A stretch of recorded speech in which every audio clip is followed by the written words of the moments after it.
gamot. Dalangin ko po si Kapatid Elisya. Pagalingin niyo po sa karamdaman. Sa hapon ito po, maraming salamat po. Okay, so ito else no. Ang acupuncture kasi, bihira ito na magagamot. Hindi ka makakita basta-basta niyan. Pero, ang history nito sa China, 500 years BC, wala pa si Kristo, may acupuncture na. Ayan, sige, marelax. Ayan, sige. Tapos ang acupuncture ay 146 kasakit ang kayang gamutin ito. Ibig sabihin na mga kidney problem, pwede dito, fatty liver, pwede dito, mga burst palsy, stroke, pwede, arthritis, rheumatism, iparelease nito yung mga toxic sa katawan mo. Kaya, marami akong mga pasyente na noon pa sa probinsya, nakapokus kami nito. Acupuncture, mga matanda, ang hirap sa paglakad, tapos mga tao, acupuncture talagang ginamit ko. Kasi itong acupuncture, bihira ka makita nito ng mga gumagawa nito. So, para sa lahat po, ang makakita nito, sa online po tayo, i-post natin ito. Pwede pa kayo kumontak sa akin. So, schedule lang po tayo, mga 10 lang ang kailangan natin pasyente araw-araw. Hindi na po pang maramihan tayo, 10 lang. Acupuncture ito, combination with chiropractic. No? Ang chiropractic po ay bone alignment. Ito naman ay nerve and muscle alignment. So, maraming mga tao sa probinsya natulungan natin sa acupuncture. Ay ako pasyente sa Masbate City na nagulat ako ng babae. After 1 week, nung naksuka na acupuncture, naglakad na siya ng normal. Eh, nung una, talagang hindi siya makalakad. Pero nung naksuka na acupuncture, by the grace of the Lord din naman. So, ang Panginoon na natin, ginano rin ang magagamit.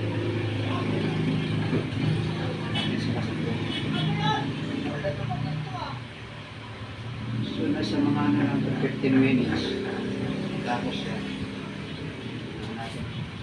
Ito, kahit anong hilot, di siya makuha kasi ang problema mo ngayon ay sa ating tester kanina. Namamaga din ang ingay. Happy liver yun. I-normalize na yan acupuncture. So, ang bawat karayong nito, magliligtas mo ng buhay.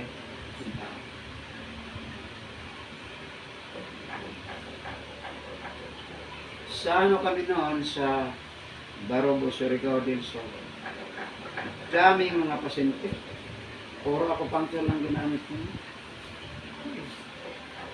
Ang schedule lang ginawa ko dati sa Barobo, yung NWF.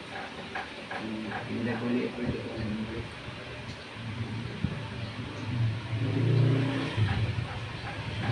So mga kapatid, mga kaibigan, kayong lahat makapanood sa video ito, no? Sa buong Pilipinas, buong mundo, ang acupuncture ay number 1 sa China, number 1 po sa Korea, US, and throughout the world nag-adapt na nitong acupuncture kasi siya po ang pinaka-maigi, pinaka-dabis po siya mag-release ng mga energy sa katawan ng tao, mga humina ng tao. So, kung sa China, nagpunta ng Kuala Lumpur, no? Ito po ang nag-tourist sa Kuala Lumpur. Ito ang ginanap acupuncture. Mga pasyente ko doon, mga reyna. Puro talaga mga doon mataas ang nila kasi sa acupuncture. Magbabayad sila ng 1,500 ringgit per session. So, sa Pinas, 30 pesos na kaya. So, medyo kumita tayo konti din sa Kuala Lumpur. Balak mo nga pupunta ako sa India. Kasi ang India din, ang India, reflexology ang India. Origin of reflexology. Pero mayroon ngayong kilala, itong chiropractic, no? Bone alignment o bone setter, i-align na rin kita ng ayos. No? Isama ko na yan para promo ko na lang. Hindi ko na assuring nyo na babayaran mo yung ganun kasi yan ay. Pero baka magtanong ka, sir, kagaling ba ako na sakit ko? Eh, hindi pa naman natin nagkaroon. Ito mga pulaw, labasan ng malamig yan. Sakit yan ba? Yung masakit na yun, namamaga talaga man.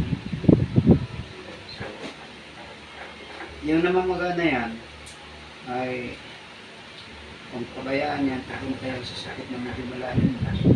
Magkaroon kayo ng problema sa UTI. Pag linagnat ka na niya, sakit ang bilang ng UTI. UTI na. Pero pag hindi pa yung UTI. Pero, yan po ay so mga kapatid, mga kababayan kong Pilipino, no? Sa hindi pa nakasulog na acupuncture po, testing po kayo. 146 kasakit ang kayang matulungan sa ating karayom acupuncture. Sa research dito, mga kapatid, number 1 siya sa arthritis, rheumatism, mga atake sa puso, palpitation, sa atay may problema sa sikmura. Tapos, isa pa nito yung pinaka-experience ko ng inyong lingkod ko, yung mga stress, di makatulog, no? At pag di ka na makatulog, mga 1 week yung sinunod, manonood ka na, makakita kang lubid, makakita ang kutsilyo, mag-isip ka na. Kaya yung iba po ay talaga nagbigti kasi sila stress, walang tulog, no? At may mga pasyente po ako na nangyari sa Mindanao, yung isang manager po ng People's Bank, 29 years old po yun, na stress, na over siya po, kasi yan sa financial, nag-commaker po siya, tumatakbo na sa kalsada. Siya po ay nagiging baliw na, at dinala sa mental hospital Davao. Sa 2 months, lalong nabaliw ang pasyente. Ay nakarinig po na may ganito, may nag-acupuncture. Pinuntahan po ang inyong lingkod, at doon po ay mga 1 week lang na-admit natin sa clinic. Sa tulong ng Panginoon, naka-recover naman, no? Meron isang tao din na napakalaking mama, no? Ay ito naman ay nag-ano ng cobra. Pagkatapos ay ang ginawa sa pagmamadali niya, ang ginawa niya ay inano po yung cobra niya doon sa taas. Nagulan. Sa Bisaya, pas mo tabartilyo, no? So, nangyari naman doon, nabaliw, no? Di makilala ang anak, di makilala ang asawa. At dumating sa akin po dinala, mga kabayan, no? Lalaking mama, 80 kilos, katatakot. Dinala sa mga gamot. Pagsabing dapa, ay inupuan na lang daw muna. Sabi ko dito sa akin, testing, dumapa naman po, siguro mga 2 oras nakatulog. Nakatatlong session lang po tayo sa tulong ng Panginoon sa acupuncture na po, naka-recover, no? So, yan lang po aking isabi mga kabayan, no? Acupuncture is very effective ito. Pero mamaya, kumbayinan po natin ito ng chiropractic, bone alignment, kasi kung may naipit pa rin sa ugat, ang problema ng ating pasyente, low back pain, sciatic nerve, no? Matagal na rin ito naramdaman niya. Kailang mga 10 years ago, 10 years or 15 years ago, naging kliyente ko ito po kasi ang lugar na to, dati ay ginawa ko ito ng massage. Massage na po, no? Massage house, hindi naman clinic. Dami dito mga nahilot ko. Bata matanda po, pwede tayo maglilingkod, ha? May mga bata, pwede, no? Parang makatulong po tayo. Actually, sa Eastern country, lahat po ng mga hospital na mga kilala, kailangan mayroon pong acupuncturist. Kasi hindi naman lahat kailangan pa inumin tao ng gamot. Gaya dito, mag-inom ito ng gamot palagi, antibiotic whatsoever, masira nito ang kidney. So pagkasira sa kidney, ang sunod dyan atay, at pag hindi nila makahinga, palpit na yan, ang kanyang dibdib, sigurado po yun, Yun, ikamatay biglaan, no? Meron isang namatay na pasyente, kagabay sa Caloocan. Doon last week po ako sa Bay sa Caloocan. Pero kapatid, wala tayong home service, ha? Wala. Ngayon, sakali ano po, contact lang kayo sa akin. Sa numero ko na 0995. Numero po 0995 867 8838, no? Contact lang po kayo dyan. Ang ating ano po ay 10 tao lang araw-araw. Pag sumubra po, scheduling lang tayo. Kasi marami pa akong gawain at mayroon pa akong isang business, online business. Ito ay pa-part-time ko na lang ito po. Pero ang full-time kan online business na. Yung aking online business po ay worldwide. Marami pa rin akong mga tao po na asikaso. Ito po ay inagay ko na lang ito na part-time para makatulong din kasi itong nagagawa ko mga kapatid. Bera ngayon makakita. Meron kami mga kasama Quezon City, Dr. Rasinya, Dr. Lial, sila mga acupuncturist din yun. Meron sa Makati. Yan. By appointment din yun, hindi sila mag-acupuncture ng pagwala. Saka pupunta kasi kusina na. I think kung hindi ako nagkamali na sa 3,500 ang pinapabayad doon. Dito sa akin, minimal lang kapatid na makatulong ako sa inyo. At mayroon pa ng mga iba na dito pwede ha, bata, matanda pwede. Wala tayong ano sa ating acupuncture. Itong points na to banda ito, sa biwang din ito, sa etikan head na isukan din natin sila. So kayong lahat po na manonood dito ang ating performance sa acupuncture ay maisabi ko lang na ang sakit po nito na gagamutin natin ay 146.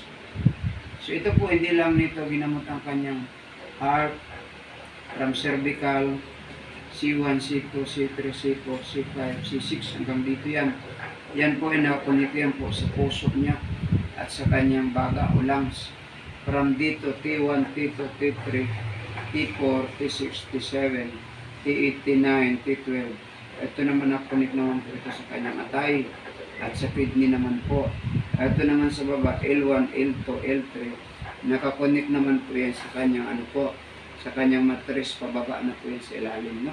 So mga kapatid, kayong lahat po ay pwede natin maisabi, lalo na paghawak dito kanina, nasa thoracic po, na namamaga po yung kanyang nerve dito.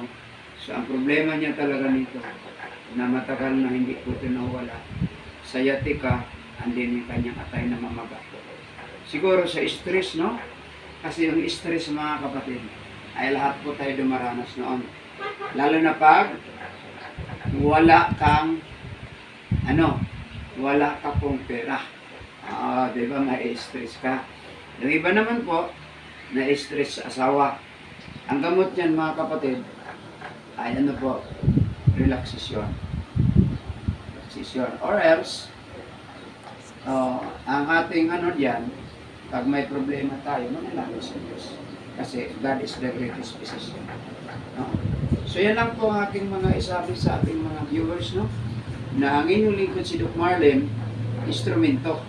No? Pero ang ating Panginoon. Actually, ito ay for how many years na pag-aralan ko, na-practice ko po si acupuncture sa Mindanao, Surigao, na clinic po ako doon, Masbate City, nagkaroon ako ng clinic doon, Albay, Daraga, yan po ay nagkaroon ng clinic. Ito po, acupuncture na i-apply natin. At latest, ngayon makikita natin sa ating mga video, yung tinawag na chiropractic bone alignment. Napag-aralan na rin natin kasi si Doc Marlin kasi ay itong klaseng hilot po na rin sa atin. Swedish massage, Pinoy hilot, Thai massage, shiatsu massage, reflexology. Yan po lahat ng pinag-aralan natin. Ang inyong lingkod po ang nagiging isang pinagkaloob din nagiging trainer po tayo ng Muntinlupa, no? Muntinlupa at Isda. Naging trainer po at nagiging assessor sa Pilipinas din. Sa ANC to. So, yan po ang nagiging background po natin. At nagiging medical missionary po ako sa ganito as a Christian. So, halos naikot ko po ang Pilipinas. Galing po ako ng Tugigaraw, Isabela, Kawayan, ganito rin, acupuncture din. No? Tapos, General Santos City, Davao City. Yan. Hindi lang doon po tumatagal din ang pinakamatagal pong naistihan ko. Yung Masbate 3 taon po. Masbate City proper.